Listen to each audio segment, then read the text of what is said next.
నమస్కారం. మీ పేరన్నా? రవీంద్ర. ఏం చేస్తుంటారు? నేను ఇప్పుడు అవుట్సోర్స్ చేసినట్టు. ఇప్పుడు పట్టభద్రుల ఎమ్మెల్సీ క్యాండిడేట్ గా నరేందర్ రెడ్డి గారు పోటీ చేస్తున్నారు కదా, సో నరేందర్ రెడ్డి గారు గెలుస్తారని అనుకుంటున్నారు? నాకు గెలుస్తాను. ఓకే.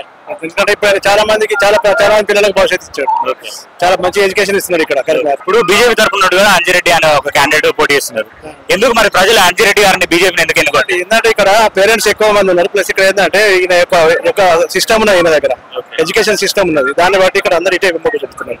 పార్టీ అని కాదు. ఎమ్మెల్సీగా ఒకవేళ గెలిచిన తర్వాత ప్రజలకు కానీ స్టూడెంట్స్ కానీ అందుబాటులో ఉంటారని అనుకుంటున్నారు? సార్ ఖచ్చితంగా ఉంటారు. ఎందుకంటే ఎవరు పోయినా స్పందిస్తారు. నేను చూసిన కదా, నేను కూడా ఒక పేరెంట్. గెలుస్తారా? కంపల్సరీ గెలుస్తాను.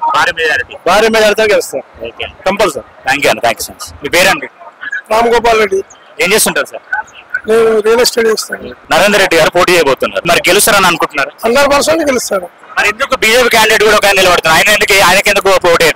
మార్కెట్ లో బీజేపీ అనేది తక్కువ ఉంది, అందరికి తెలిసిందే. ఇప్పుడు పుంజుకున్నది కాంగ్రెస్, ఇంతకుముందు టీఆర్ఎస్ ఉండే. ఇప్పుడు ఆల్ఫోర్స్ విద్యా సంస్థలు ఉన్నాయి నరేందర్ రెడ్డి గారికి, వాటి గురించి చెప్పాలంటే అసలు ఏంటి గొప్పతనం ఏంటి? గొప్పతనం అంటే ఆయన ఏ పని చేసినా అని కరెక్ట్, ఆయన మెయింటెనెన్స్ అనేది కరెక్ట్ ఉంటుంది, స్టడీ అనేది కరెక్ట్ ఉంటుంది. ఇప్పుడు ట్రీనిటీ ఉంది, ఆయన రాజకీయాలకు పోయినాక ఫెయిల్ అయ్యాడు. ఈయన కూడా కావద్దని మా కోరిక, కానీ ఆయన వచ్చాడు. సరే వచ్చినందుకు సరే సంతోషాన్ని ఇద్దామని ఆలోచన అంతే. నమస్కారం. నమస్కారం. మీ పేరు సార్? సుధాకర్ రెడ్డి, పేతి సుధాకర్ రెడ్డి, ఎక్స్ సర్పంచ్.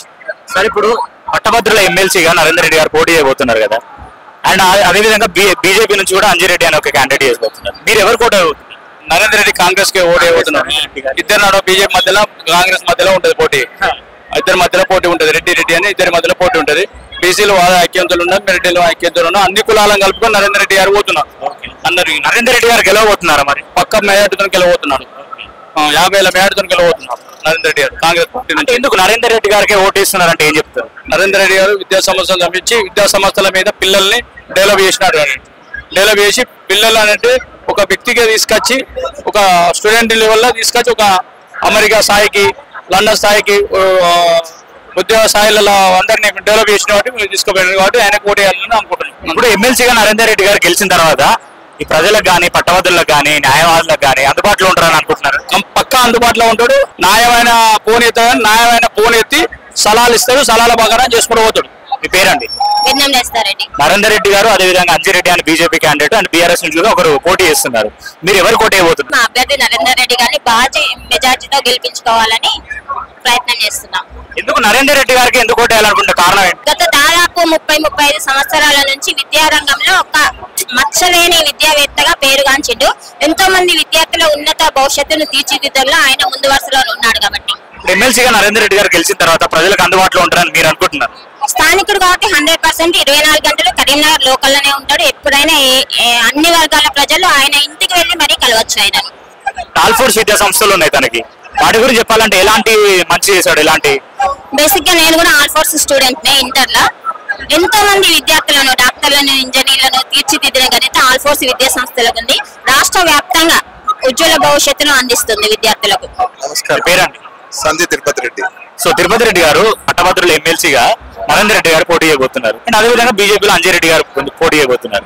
మీరు ఇద్దరిలో ఎవరు పోటీ అయిపోతున్నారు? అంటే ఎమ్మెల్సీకి పట్టభద్రులకు సంబంధించింది, యువతకు సంబంధించి యువత ఉపాధి అవకాశాలకు సంబంధించి మాట్లాడాల్సిన బాధ్యతాయుతమైన ఎమ్మెల్సీ పదవి.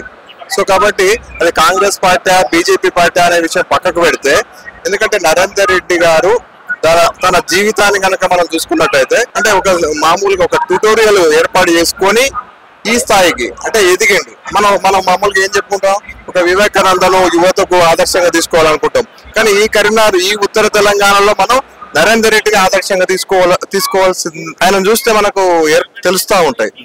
ఆయన జీవిత విధానాలు చూస్తే ఎక్కడ అవినీతి లేకుండా కష్టపడి ఒక వ్యవస్థను నిర్మించుకొని తెలంగాణలో కూడా విద్యావంతులు ఉన్నారు, ఇక్కడి వాళ్ళని కూడా విద్యావంతుల్ని తయారు చేయాలని ఒక లక్ష్యంతో ఆంధ్ర కార్పొరేట్ కాలేజీలకు అడ్డుకట్ట వేసే విధంగా ఇక్కడ నాణ్యమైన విద్యను అందిస్తూ కరీంనగర్ లోకల్లో ఈ చుట్టూ ప్రాంతాల్లో చేస్తున్న క్రమంలో ఎక్కడ అవినీతి గాని అక్రమాలు లేకుండా అంటే ఒక సామాన్యునిగా ఈ స్థాయికి ఎదిగిన వ్యక్తిని గనక మనం చట్టసభలకు పంపిస్తే మనం ఆ రాజకీయాలు చూడొచ్చు. ఖచ్చితంగా తను గెలుస్తాననే ఆశాభావం అయితే నాకు కలుగుతా ఉన్నది. అందుకే మద్దతు ఇస్తా ఉన్నది.